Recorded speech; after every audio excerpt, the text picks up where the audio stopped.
Bugün bir konağımız var. Konağımız Elvira Hanım'dır. Elvira Hanım'ı reflüksa göre, mədə yırtığına göre əməliyyat etmişik. Təxminən 2 ay qabaq bugün kontrollara gəlib istəyirik bir təəssüratlarını bağışlasın. Necəsiz Elvira Hanım? Çox yaxşıyam, sayənizdə təşəkkür edirəm. Artıq ağrılarım yoxdur, mədə qıçqırmam yoxdur. Ne yaxşı ki, zikri, möhtəşəm doktorlarımız var, minnətdarım. Sağ olun. Neçə vaxt əziyyət çəkirdiniz bu reflüdən, qıçqırmadan? Hardasa 2 il, 2 il yarım, 2 il çox əziyyət çəkdim. Nə idi, şikayətləriniz nə idi?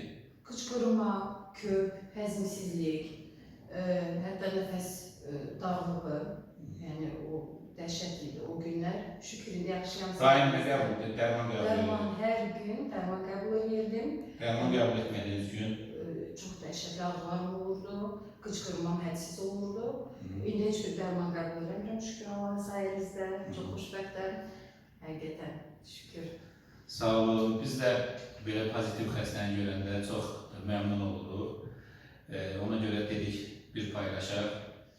Təşəkkür edirik. Siz sağ olun. Keçmiş olsun. Minnətdarım, Sağ olun. təşəkkür edirəm, çox sağ olun.